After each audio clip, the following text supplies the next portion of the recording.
Happy heresies and welcome to the desert of the real, and welcome to this special show. And sorry if I sound a little stuffed up, got a bit of a cold, recently took a taxing but very rewarding trip. I was walking in Memphis, as the Marcone song goes. Yes, I went down to Memphis to do some research for the book and pay homage to the king, and it was truly amazing, fantastic, mystical at some points, especially when I went to the meditation garden and stood in front of the grave of Elvis Presley. But I'll have more to come because it was so full of insights and revelations, some that I will share and some that will make the book. It wasn't just to visit Elvis, although that was the central highlight. I also went to Sun Records to pay homage to Johnny Cash, Carl Perkins, and Jerry Lee Lewis. I went to the place where Jeff Buckley drowned. I think it's Wolf Harbor Bay that goes into the Mississippi River. And then my friend Sean and Steven Snyder and I drove down to Mississippi, and we went to Clarksdale to, yes, pay homage to Robert Johnson and give the devil his dues. Both Robert Johnson and the devil do make an appearance in my Elvis book. They are important characters, as you will see. And that was, again, truly mystical, truly revelatory in experience and weight. So more to come. But anyway, I know before I get too carried away on all the Elvis and blues and Beale Street and all the amazing things I did that got me a little sick too, let me present this show.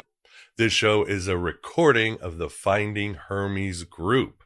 Wink, wink. Please join the Finding Hermes group because you get 2 extra exclusive shows a month.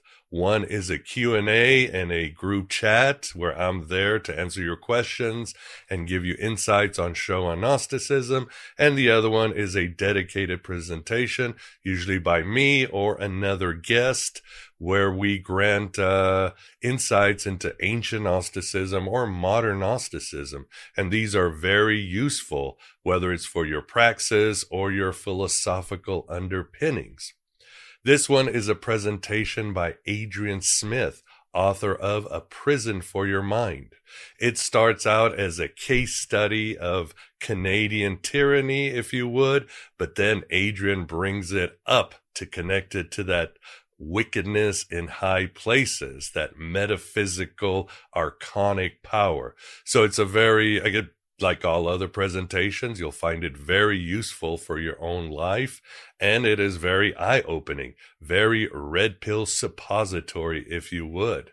So I hope you enjoy it. I hope you can join the Finding Hermes program, and I hope you can keep supporting Aeon Byte. I also should mention that for all non-subs, you'll get the entire presentation with Adrian, but for all subs, you will get the Q&A and discussion we have afterwards, which is just as electric for a very incendiary topic. So whether you're on Rockfin or AB Prime, or you're listening on audio and Red Circle or any other of the sub portals, you will get the Q&A and discussion afterward. So check it out.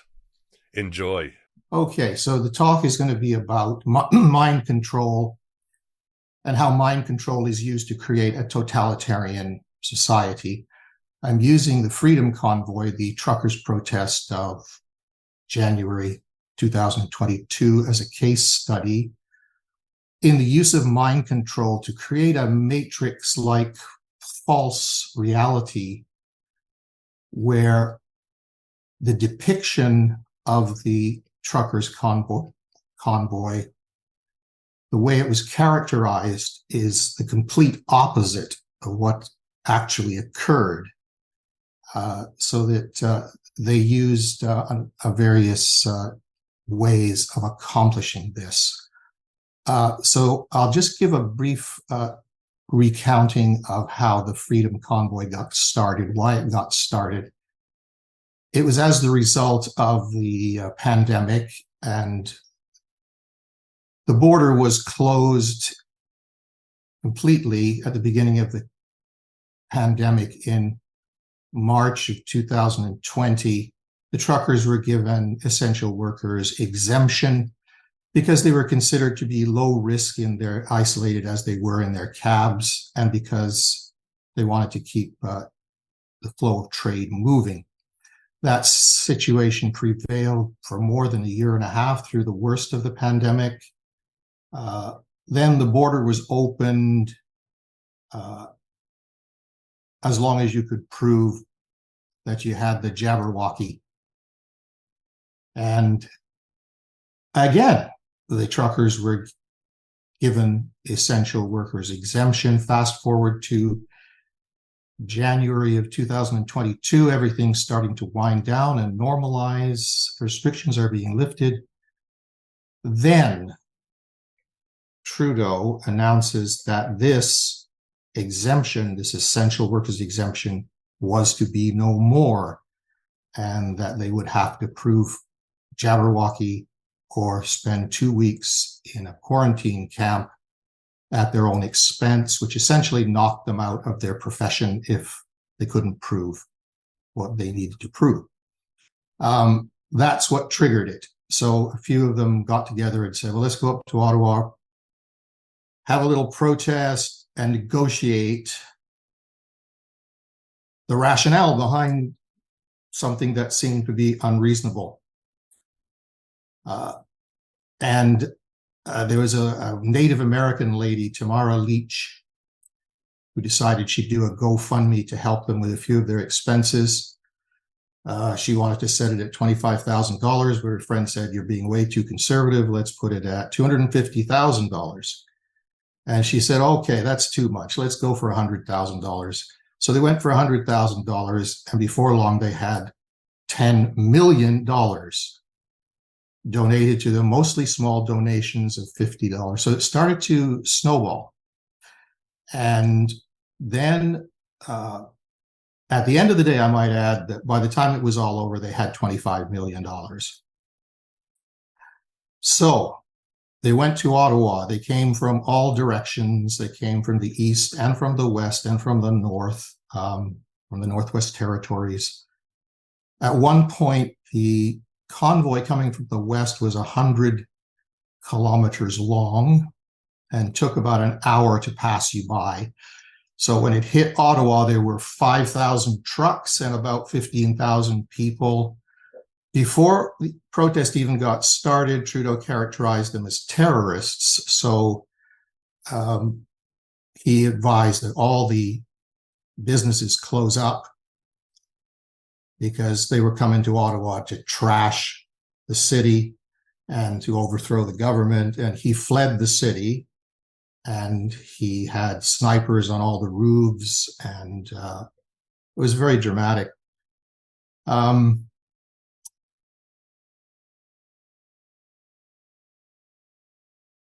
So I find that as I go through this, I'm going to present the actual truth, which is contained in a public order emergency commission that followed the invocation of the Emergencies Act. So the protest was ended by invocation of the Emergencies Act, which suspended all civil liberties, a wartime measure reserved for wartime situations or a national crisis. It had never been invoked before.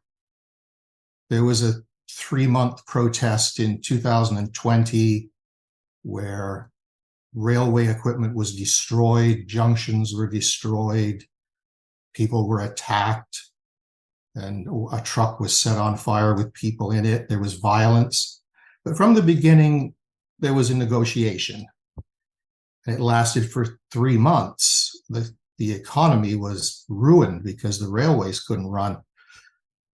And this is the only protest that I'm aware of that's never had any negotiation, never any willingness to negotiate with the truckers, with a bunch of blue-collar workers descending on Ottawa with a grievance, a legitimate grievance. At least, why wouldn't we talk to them?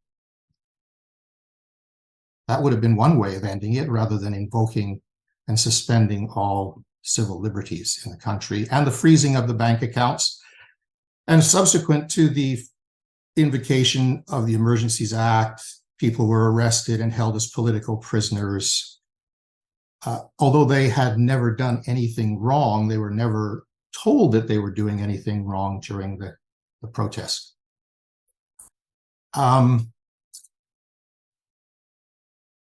So that's kind of the background to it. There was a retired senior justice of the UK Supreme Court, Lord Sumption, who talked about totalitarianism. He says, if we confer despotic powers on governments to deal with perils which are an ordinary feature of human existence, we will end up doing it most or all of the time. So he saw in the lockdowns, he was an outspoken critic of lockdowns. He saw that as a pathway, a potential pathway to totalitarianism, because he believed that people had the option to voluntarily lock themselves down if that's what they felt they needed to do. And if they had done so, they would be make no difference to them if it was mandatory or not, because they were already locked down. Whereas those people who decided not to lock themselves down had voluntarily undertaken the risk, and that was their business. So that was his position on it. He says people willingly surrender their freedoms to some external threat. Sometimes real, usually real, but often exaggerated. And because of fear, they do not ask, does this action work? Or is it really necessary? Or is it worth it? Is it worth the cost of it? And fear is a big component of mind control, because when a person is afraid, they lose control of their critical faculties and they don't think straight. And they don't observe the numerous contradictions in the narrative which expose it for what it is. He also mentions that under the common law presumes that each citizen is a rational actor, capable of making their own risk assessments. So in the philosophy of law, we often talk about the tyranny of the majority, where people just do what everyone else is doing. And for this, we have the Constitution and the Bill of Rights. We also talk of the tyranny of the experts. And this is particularly appropriate for the tyranny that we're currently confronting, because it is a technocratic, bureaucratic tyranny. And in the past, we've had, for the tyranny of the experts, the jury system. The jury system is very old. At one time, it was a form of more direct democracy. But the way it works under the jury system is that the average citizen is enshrined as the basic unit of governance. And the way it works is that one side will present a series of experts, and the other side will bring in their series of experts. But under common law, under the jury system, under Magna Carta, it is the average citizen that ultimately decides. So that's how it is according to the common law. There's also in law something called the reasonable person test. So the judge will often step down from his lofty position and say, well, what would a reasonable person do in this situation? So always with reference to the average citizen. And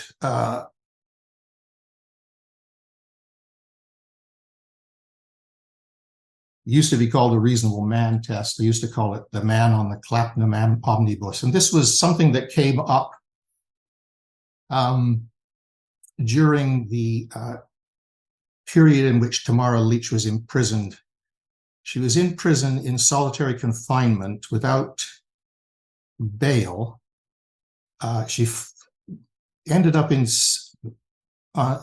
front of a series of judges who were really politically motivated. One of them was, a Liberal Party worker. One of them was a serious donor to the ruling party.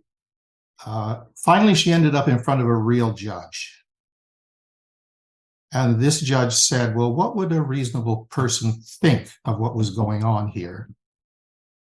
And they brought her in leg shackles. This grandmother, this harmless person, just as a way of humiliating her, because you have to shuffle along. So he ordered the shackles to be removed. He released her from prison, but she spent, I guess, 40 days in prison before she landed in front of a real judge. So one of the primary, I gave this talk in Glastonbury, England. It's a version of it. I think one of the things I used as a trope in that was the folk tale by Hans Christian Andersen, The Emperor Has No Clothes. It's the story of a very vain and egotistical, narcissistic emperor obsessed with his public image, who is deceived by two swindling weavers who promise to make him a magnificent suit of clothes with the proviso that only the wise, the competent, and the virtuous would be able to see it. But the foolish, the incompetent, and the deplorables would not be able to see it, with the result that the emperor was wandering around naked. And the reaction in the population falls into three categories. The first category of people are wedded to the idea that everything is as it should be, and that everything is normal, and that the emperor is in his position because he deserves to be there, because he loves us and he keeps us safe and he tells us the truth. But then they're confronted with this contradiction that he's walking around naked. And that creates what's known as cognitive dissonance. And that is the mental condition that results from looking at two things which contradict each other and believing them both at the same time. But in order to continue to believe the lie, you have to put what you just saw down a memory hole so it disappears and you don't actually see it. It's invisible to you. Now, George Orwell described this as doublethink.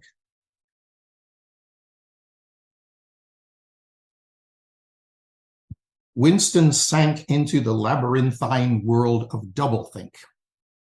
To know and not to know, to be conscious of complete truthfulness while telling carefully constructed lies. To hold simultaneously two opinions which canceled out, knowing them to be contradictory and believing in both of them. To use logic against logic. So here it gets interesting. To repudiate morality while laying claim to it.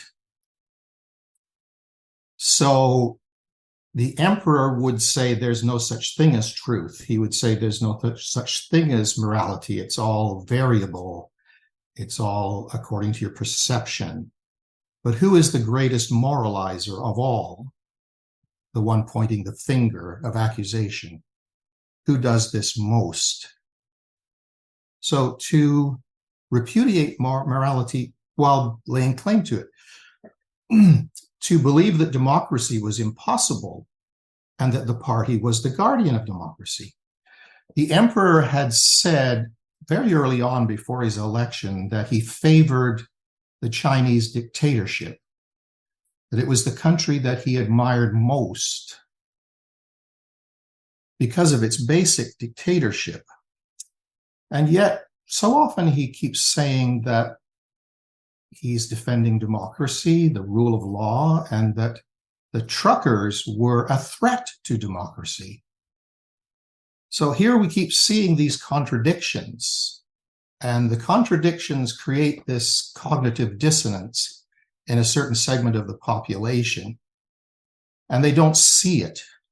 They don't see that they're being deluged with contradictions. And the contradictions serve a purpose of their own. They are a form of mind control. By exposing people to contradiction, there's a subliminal acceptance into the field of perception. And when that happens without resistance, the critical faculties are stunned. So a lot of mind control is shutting down the critical factor through fear, through emotion, through contradiction. The second category of person are those that see it. They see the contradictions, but they don't say anything. They keep their mouths shut because they don't want to be exposed to ridicule, to contempt, to ostracization.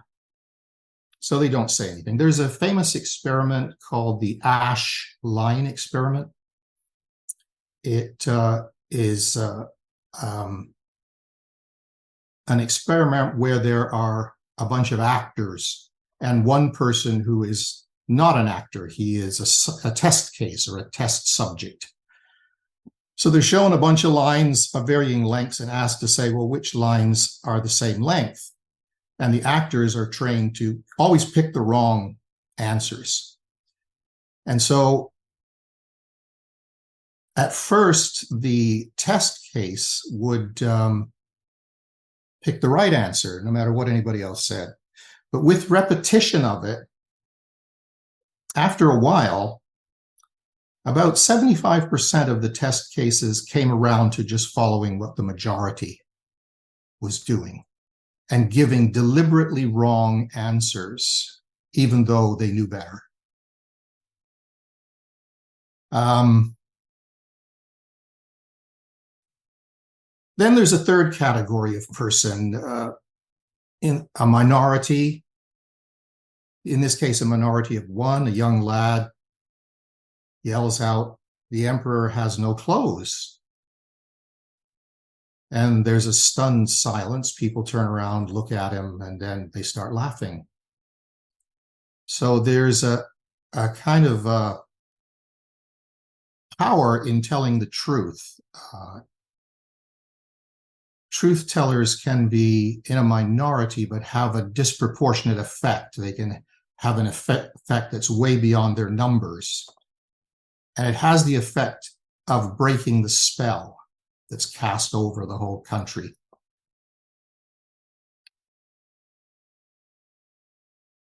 So I think it is time for me to introduce you to our emperor.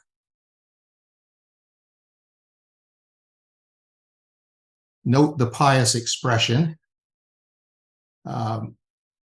There is an incestuous relationship between religion and politics and empire. The emperor has adopted a religion, which I touched on earlier, a religion which says there is no such thing as truth, and there is no such thing as morality. It's all relative.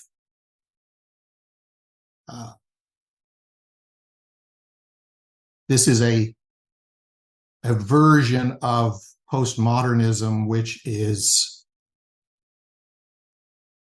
a corruption of it, a degradation of it, an inversion of it. So when empires adopt a religion, they do it to legitimize their reign.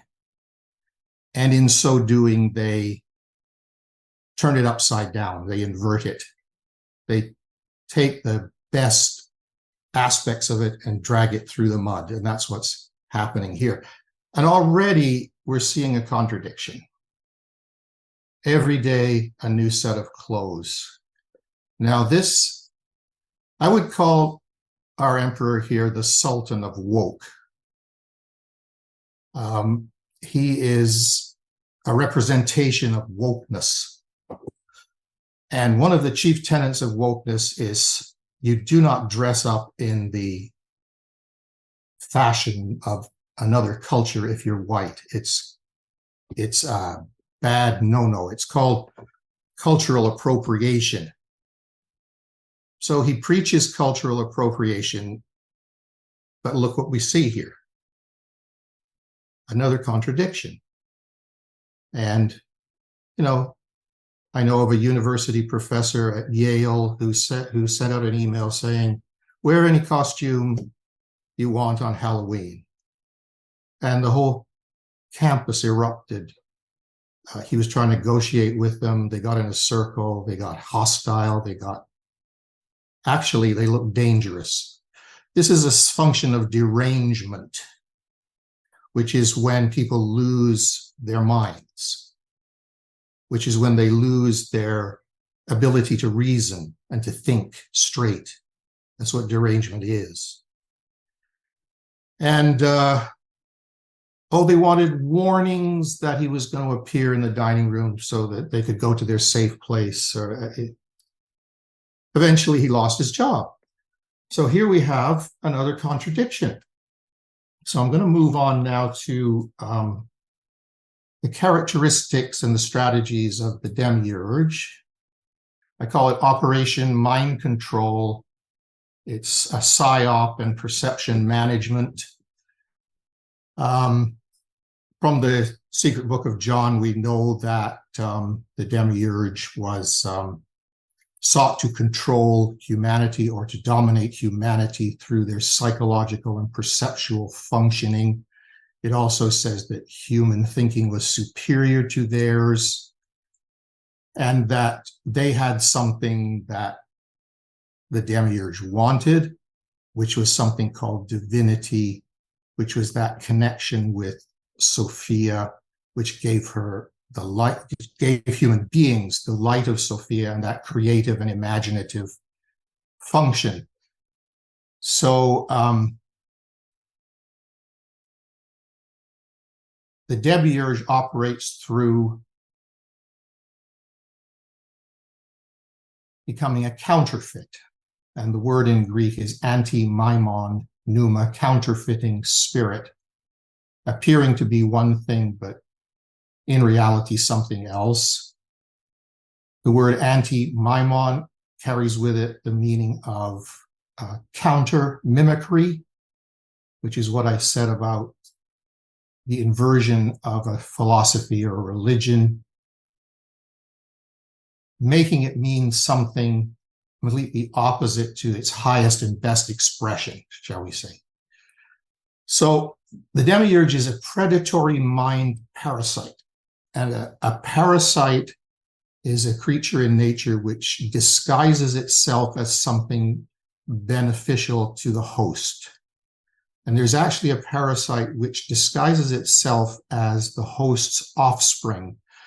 So the host protects and nurtures and cares for the parasite as though it were its own young. So again, we're talking about how the mind parasite functions. It can appeal to us at an emotional level, appearing in different forms that cause us to love it and relate to it. It knows us better than we know ourselves. It knows how to reach us. And that's why we can get over some form of mind control and fall back into it. So I call it falling in love again. I was reminded of that song by Marlene Dietrich, Falling in Love Again. never wanted to. What am I to do? I can't help it. We see, I think, in the brainwashing process, kind of black magic, trying to change a reality by cursing someone or hexing someone. Many centuries ago, there was a split in the magical tradition. One side sought to use magic for personal development and evolution, and the other side sought to do it for societal control. And seeking whom he may devour. That's a verse from, I think, 1 Peter. The predator goes about as a roaring lion, seeking whom he may devour. So there's an aspect here of psychological vulnerability that makes us susceptible, and that it behooves us, therefore, to be aware of our vulnerability so that we can be on guard. Plays the victim when challenged. Now, this is something where blue-collar workers are on their way to Ottawa to enter into a negotiation, which should be of great interest to people on the left who claim to challenge or claim to champion the cause of working people or average people. But he knows that he can't win the argument, or he can't justify his position, and therefore plays the victim, flees the city to a safe place. And this is something that plays itself out over and over again in this scenario.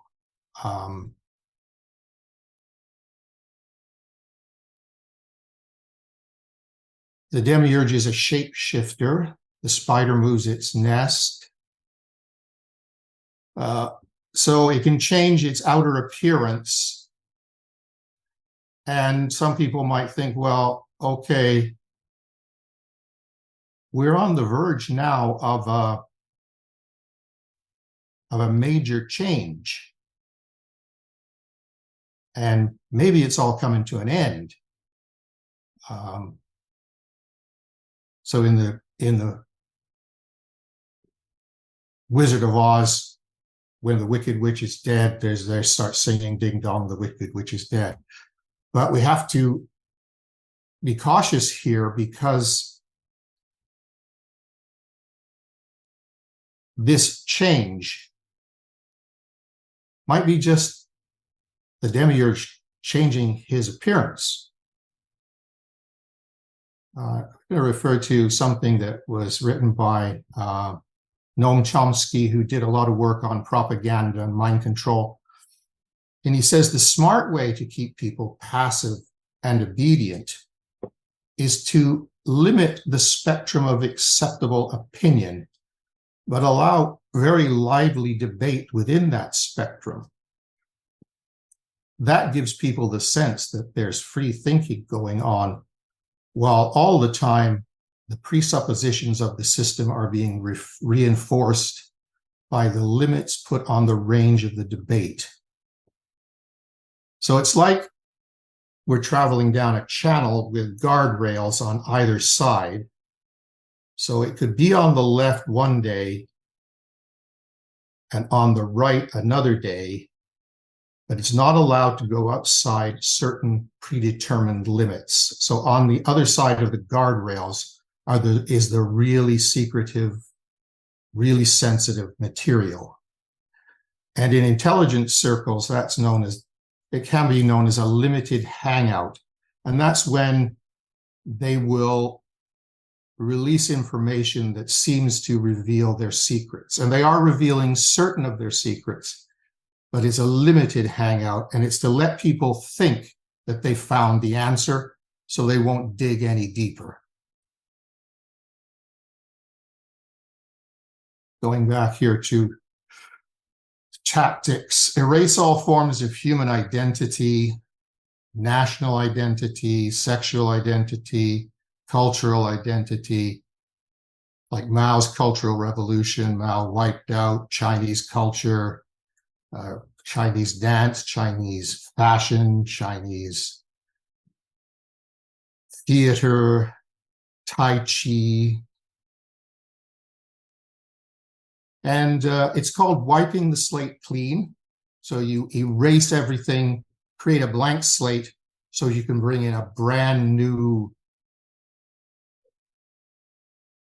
ruling order, a brand new social and economic and political system that's unlike anything that went before, that will wipe out what I talked about, Magna Carta, the jury system, the elevation of the average person, all that gone. And one of the reasons they want to do away with countries, so there are no more countries, is because countries represent a layer of accountability that stands between the population and this new world order. So again, moving along, no objective reality, all is perception, and there's no morality. I've already discussed that.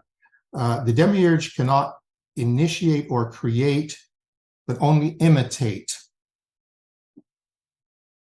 The Demiurge needs our permission and our cooperation. Now, all this is derived from the Gnostic texts. And part of the contradiction is sort of to announce themselves. They're always announcing themselves, letting us know what they're doing so that we give our permission to what's happening.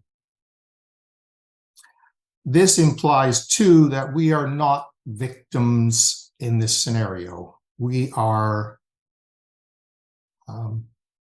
complicit.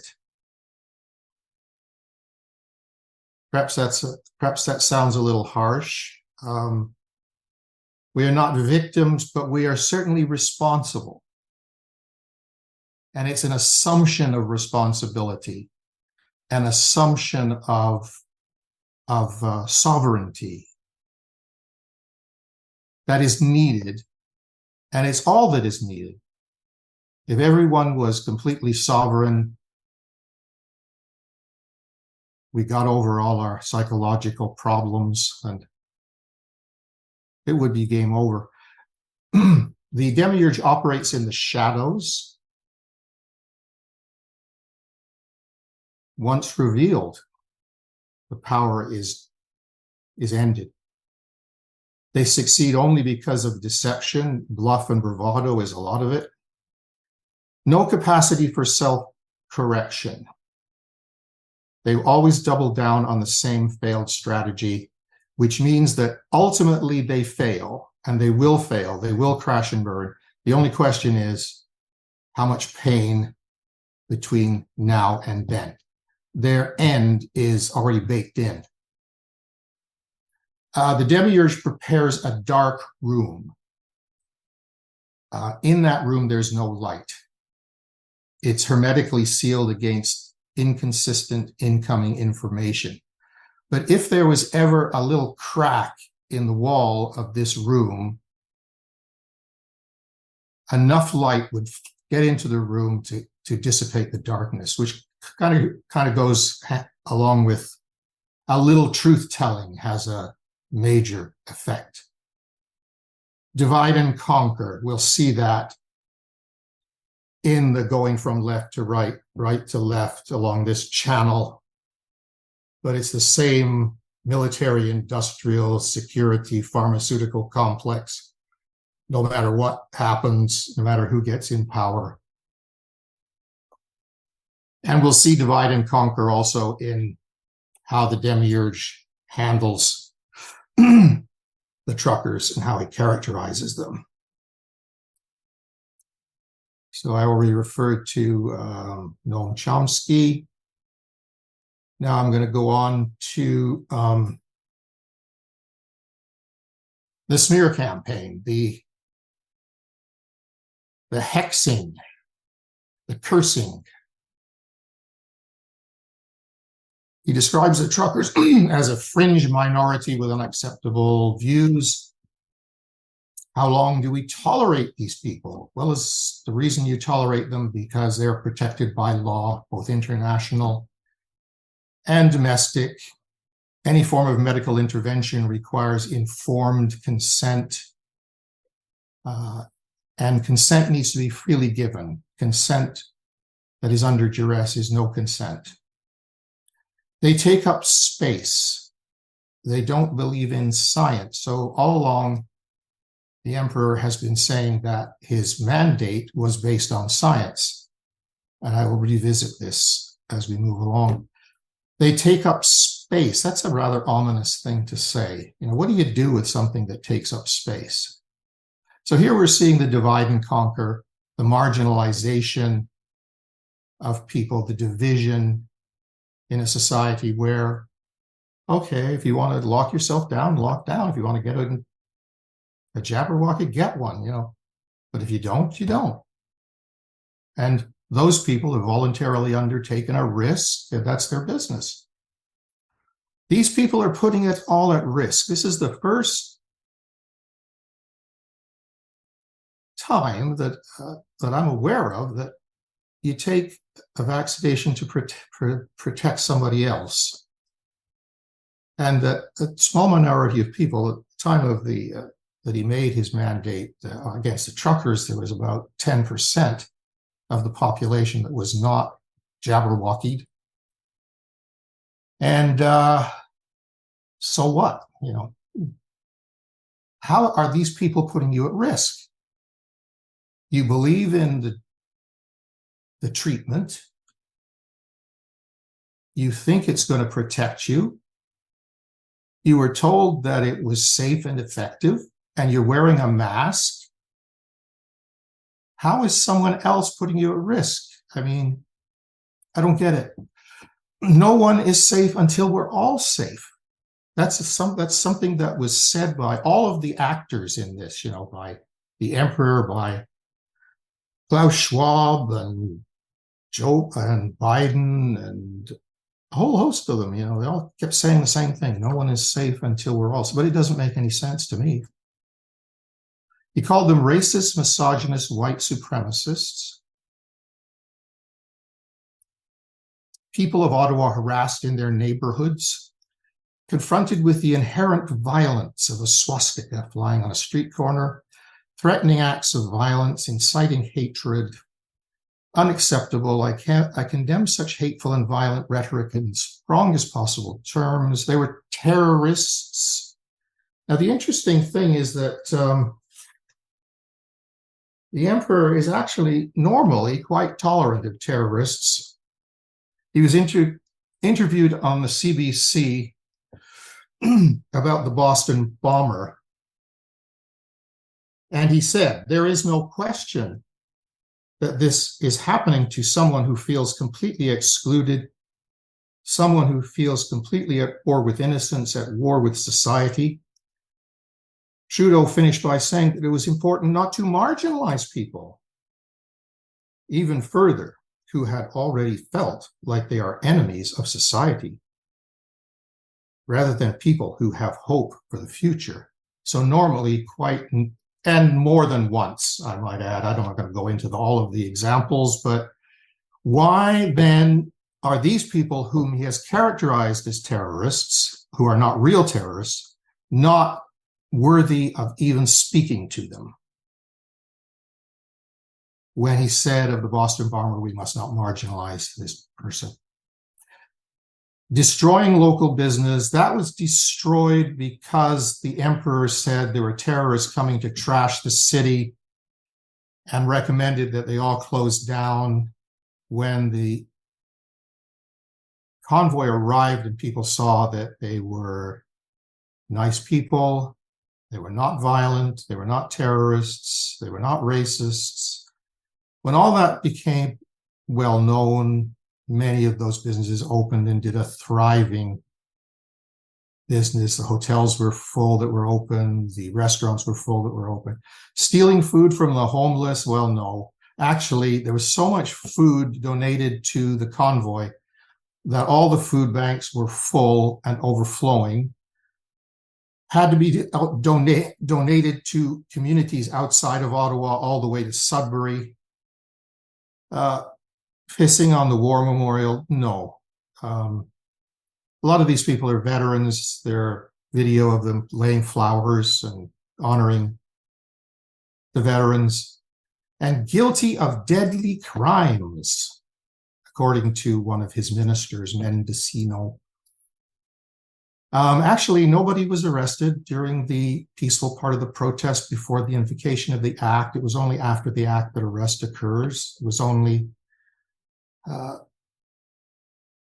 until that point, no one did anything wrong.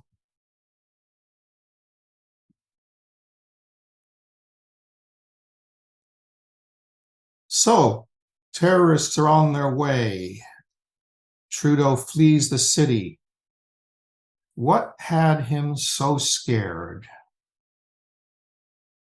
Actually, she's really quite dangerous. She's like the little bunny on the Monty Python movie. Really quite vicious when you confront her. I would suggest that this is the real face of the convoy. It was like Family Day. It was like a celebration. There was bouncy castles for the children. There was music. There was very prominent speakers coming out in support of them. Among them was the only living signatory to Canada's Constitution. Name is Brian Peckford.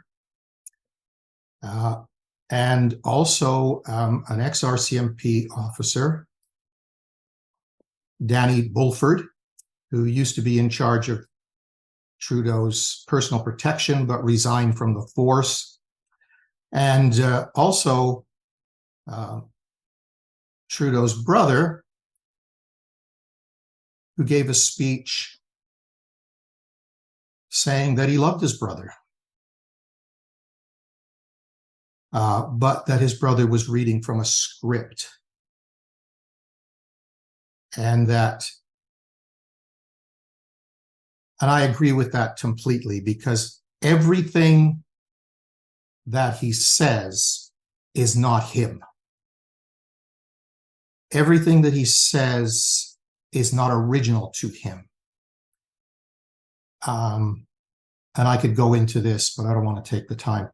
All I can say is that there is absolutely nothing original, nothing that is coming from the person. It's like something has taken over. A parasitic entity has taken over and operating him like a ventriloquist's dummy.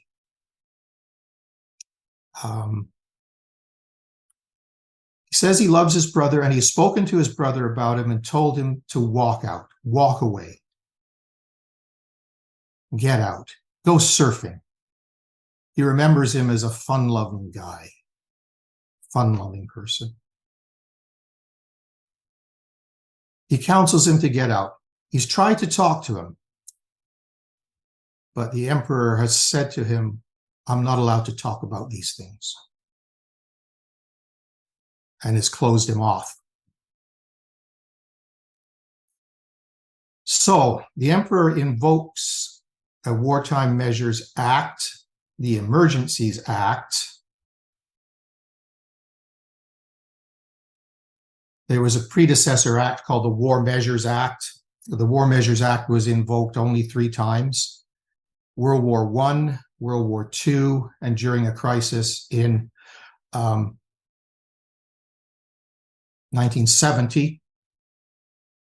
There was a series of bombings by the FLQ, the Front de la Libération de Québec, Front Liberation Front. They kidnapped people, they murdered people. And the minutes of the meeting between Trudeau Sr., Justin's dad, and his cabinet were brought to the Public Order Emergency Commission, they decided against invoking the War Measures Act, even though there was people being killed, kidnapped, bombings. But then the mayor of Montreal made an intervention, and he said there was about to be a revolution and they were going to lose the province and that there were armed caches everywhere. But the initial reaction was no, which I found was very interesting. Later on, it was decided that it was an overreach. And that's why they brought in the Emergencies Act. They brought in the Emergencies Act to make it much more difficult to ever do it again. And so the act lays out what is necessary, what is absolutely necessary to invoke the act. There never was this kind of legislation before. It was all just the opinion of the Prime Minister and his cabinet. There must be threats to the security of Canada so serious as to be a national emergency that seriously endangers the lives, the health, or safety of Canadians. Threat or use of serious violence against persons or property occurring on or before the date of invocation. That's an important piece, on or before the date of invocation, because it was argued that although there was no violence, they were afraid it was going to turn into something. But the drafters of that legislation foresaw that and included that clause to make it important that the violence actually had occurred. Exceeds the capacity of a province to deal with. Couldn't be dealt with any other law. If the requirements are met, that there is a lawful or statutory authority to act. If not, the Prime Minister would be acting illegally, and things which he could get away with would suddenly become crimes. So it's very important that all these things be present in order to have a lawful authority to act. The act also required that there would be a public order emergency commission to look into the circumstances to make sure that it was kosher and it met the provisions.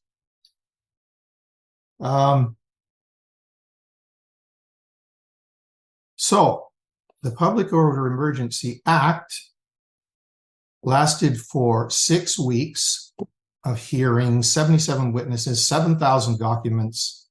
I spent a long time looking through it all, and I condensed it here to show you how different the perceived reality was from the actual reality. It was a matrix-like dream world that was foisted on a population. Okay, to begin with, CSIS, Canadian Security and Intelligence Services, testified, no credible evidence of a threat to national security. Bang. No credible threat. The act required that. Protesters were not told at any time that they were doing anything wrong. No one who was called to testify observed any violence or harassment. Witnesses were asked repeatedly, was there any actual violence? The answer was always no. No charges were laid or arrests for any reason. But what they did say was this. Okay, so they were asked, was there any violence? Oh, no, there was no actual violence. Oh, no, there's nothing like that, no. No one was prepared to testify. So how can you base your decision on acts of violence? Well, they said, well, it was felt violence. It was microaggressions. It was honking was violence. Economic hardship was violence.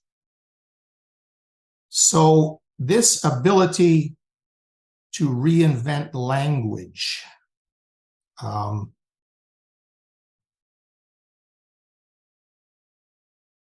strangely will the tools of the tyrant pervert the plain meaning of words? Samuel Adams, 1776. And from Orwell, it's a beautiful thing, this destruction of language.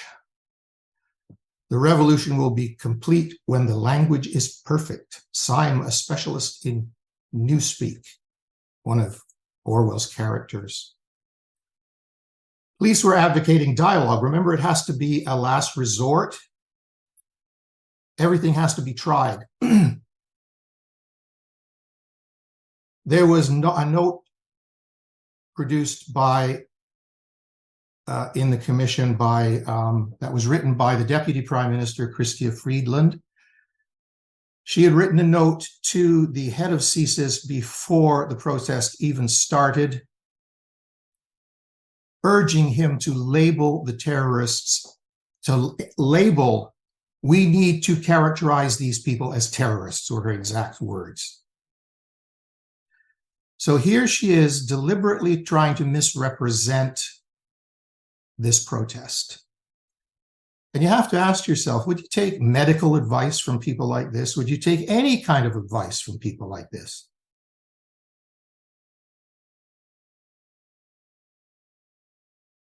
She was asked, do you think they are terrorists? And she says, it's not for me to say. That's her exact words. Well, if it's not for her to say, why was she urging the head of CSIS to characterize them as terrorists? The contradiction again. An agreement was reached with the police to wind down the protest the day before the invocation of the Emergencies Act. So what was happening here is that Trudeau was trying to provoke a violent reaction. He didn't get the reaction that he wanted. He saw his opportunity slipping away the day before, so he invoked it.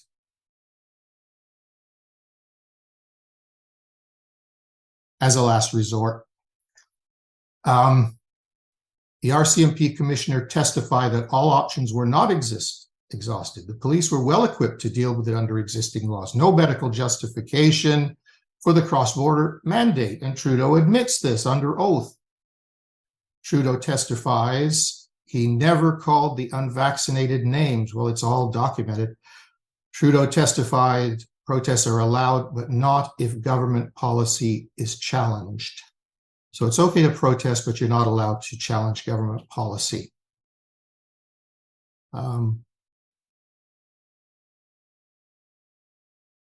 There was a commissioner, Paul Rouleau, Justice of the Court of Appeals of Ontario.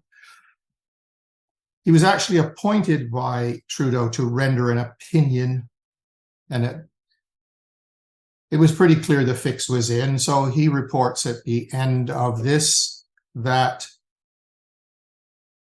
the very stringent requirements of the Emergencies Act were met and that Trudeau was justified in invoking the Emergencies Act, which shows you what happens when we lose the rule of law. If you do not have an acceptance of the clear meaning of words, that they mean something objectively, and you can make them mean whatever you want them to mean, then the truth is whatever you say it is, and we no longer have the rule of law. We have a dictatorship, or we have a tyranny. I was going to give some examples of what I'm running out of. So why do we care what Trudeau does or thinks or says? He's just not likely not to be around very much longer anyway. It's a reflection of his boss, Dr. Evil. I finally quit drinking for good, now I drink for evil. But he, of course, is jealous because someone else is vying for that title. His name is Klaus Schwab. The pandemic represents a rare but narrow window of opportunity to reflect, reimagine, and reset our world, which is what Lord Sumption was saying about resetting. I will mention something that I was talking about moral values in law. The chief one there is impartiality. John Adams, just before the Revolution, defended British soldiers who had fired on a crowd. They were being subjected to harassment. Things were being thrown at them. A club was thrown and hit the soldier on the head. A gun went off, and that was taken as a signal to start firing. He took on the case, even though he was an American patriot, and even though he lost all his friends and people turned against him. But he made a statement to the effect that facts are stubborn things. We are your single source of truth. You're not allowed to challenge government policy. We are your single source of truth. There's no such thing as truth. So what happens when there's no such thing as truth? We are your single source of truth. That is the operating statement of a cult. She went on to say that if you hear it from us, it's true. If you hear it from something outside of us, it's not true. This is Alexander Solzhenitsyn, who was a political prisoner in the Soviet Union. He is credited by scholars as being responsible for the demise or the blackening of the name of Joseph Stalin. He wrote the Gulag Archipelago. It was smuggled outside of the Soviet Union. One man who stopped lying could bring down a tyranny. Now, this one is really important. It's something that was written by Václav Havel in a book called The Power of the Powerless. And it sort of goes along with what I was saying about the darkened room. It can seem like it's made of concrete, but only as long as it's sealed off completely. The crust presented by the life of lies is made of strange stuff. As long as it seals off hermetically the entire society, it appears to be made of stone. But the moment someone breaks through in one place, when one person cries, the emperor is naked. When a single person breaks the rules of the totalitarian game, everything suddenly appears in another light. And the whole crust seems to be made of a tissue on the point of tearing and disintegrating uncontrollably. So it's very important that censorship is put into place, because when people start hearing alternatives, something which seemed indestructible seems now to be made of tissue paper. Counter strategies: stay connected with intuition and trust it. The feelings of discomfort that come with cognitive dissonance are your intuition talking to you. Parallel structures build a society outside of the one that's falling apart. Speak up and speak out. Rejection is a gift because it tells you who's your tribe and who isn't. Find your tribe. Hang out with biological humans of like mind.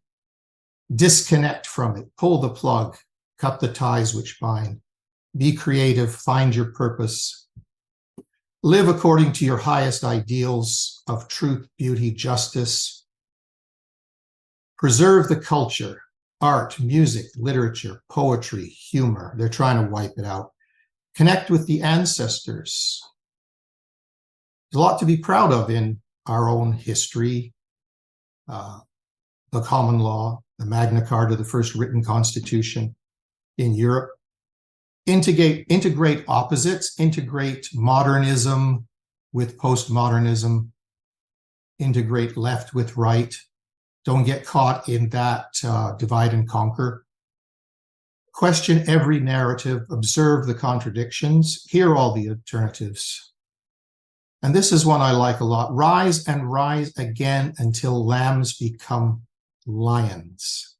Truth-telling is difficult, but with each truth-telling, it gets easier. At first, you're afraid of all the shit that's going to be coming your way by telling the truth. You tell the truth in increments and you find out, well, that wasn't so bad after all. So you go back at it again, and you go back at it again, and you go back at it again, and eventually you become the lion. And therefore, not subject to the machinations of the Demiurge. I've been through all this in my life. I've been through category 1, category 2, category 3. When I read, I should mention that Klaus Schwab has a program of education called the Young Leaders Program. Trudeau graduated from it. He is his star pupil. When I read the entrance requirements for that from Klaus Schwab, I thought it was going back in time, reliving an experience. So what we are seeing now on a civilization-wide basis, I experienced in the microcosm. And I'm not going to go into it any further because I'm too late. So I'm going to end it here because if you want to find out about that, you can go to my website, not my website, but my blog site, prisonforthemind.blog.